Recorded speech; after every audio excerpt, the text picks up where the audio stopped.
All right, this is my final project here, and I wanted to explain what I did. Um, as you know, I'm the headmaster of the Osaka International School in Japan. So the first project I did for the class was to get used to Google Earth, and as you can see, here are the four main islands of Japan, and we're off the coast of Asia. There's China and Korea.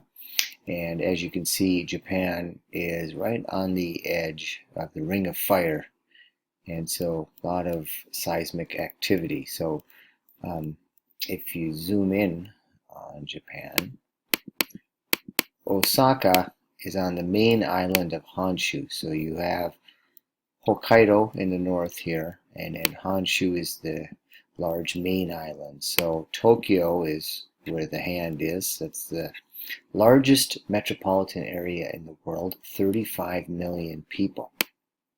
And we're a little bit further to the west and south on the main island of Honshu.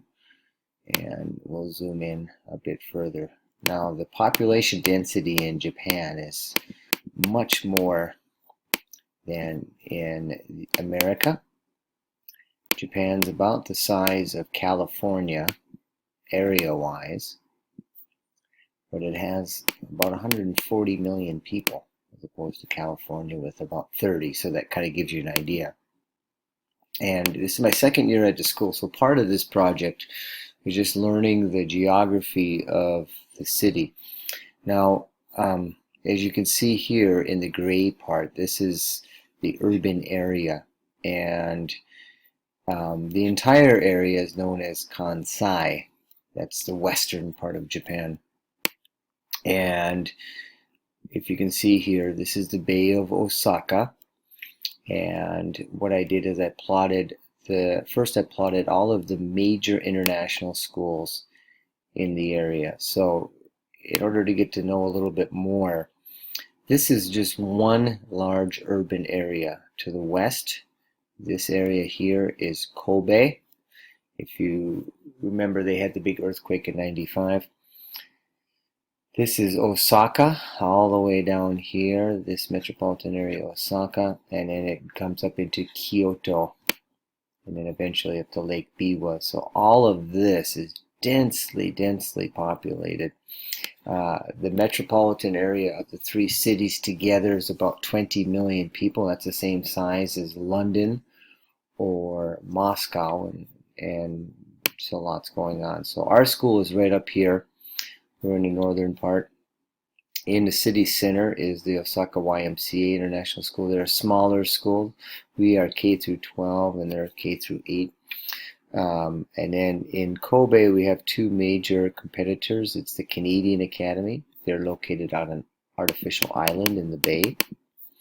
And the Maris Brothers International School is way over here in Suma. And so they have, both of those schools have the competitive advantage that when Japan was opening up to foreigners, they set up some some foreign housing in the port here in Kobe. And so still today, a lot of companies just relocate there. And so we're kind of competing against that. Our other competitor is up in Kyoto. It's the Kyoto International School, and so for those people there. So one thing I did is I just measured what were the distances from our school to their school, and then also I did a few of the walking routes that went from our school to the train stations, and that's always good for new people. As you can see, the green lines are the train station walks, and very good exercise for me as the head of school to kind of figure things out a little bit.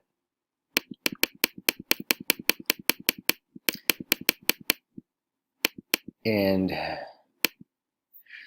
so then taking it to the next step is using, that's my family there.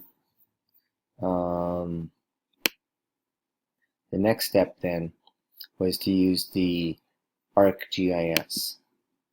So as you can see, once again, we have the backdrop here of Osaka, Kobe, and Kyoto.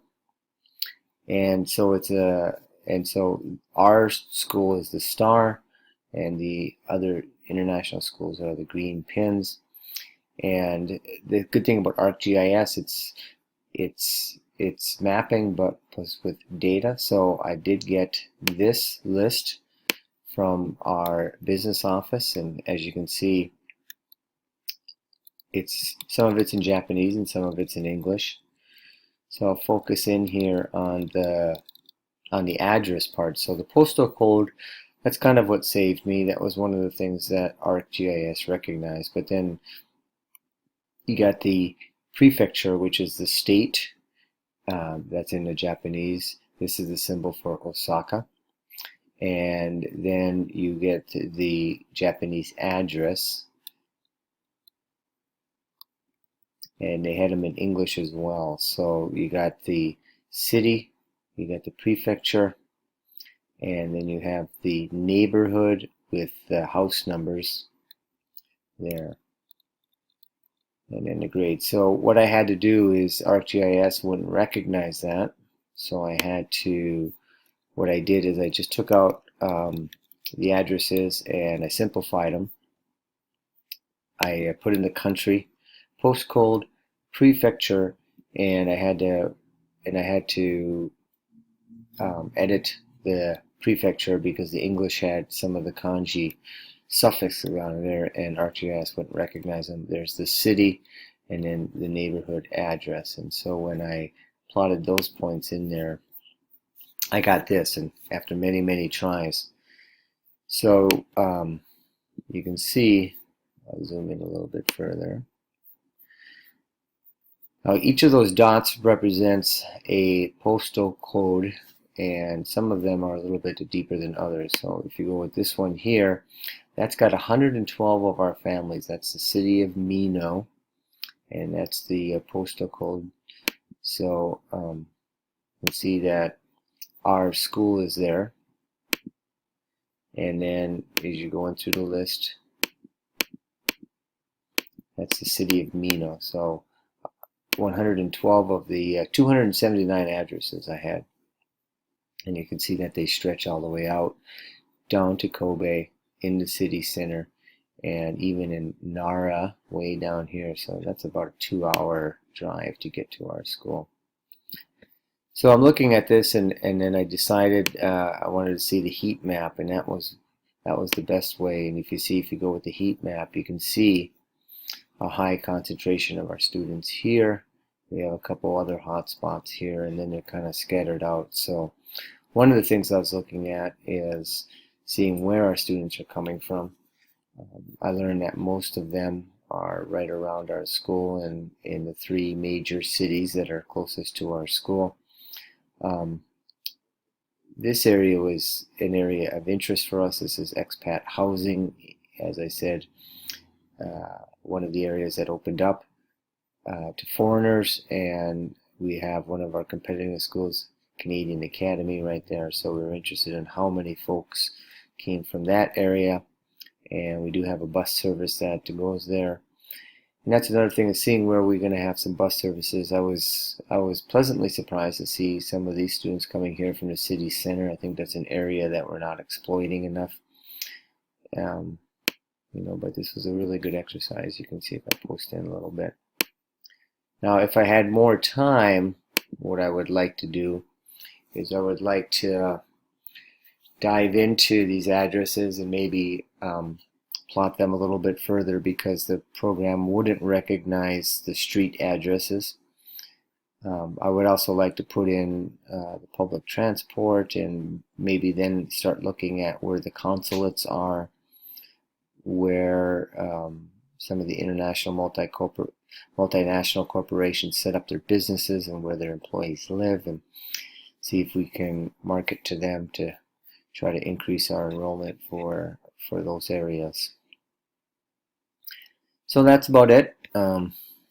Really enjoyed the project, and hopefully I'll be able to use this more often as we go on.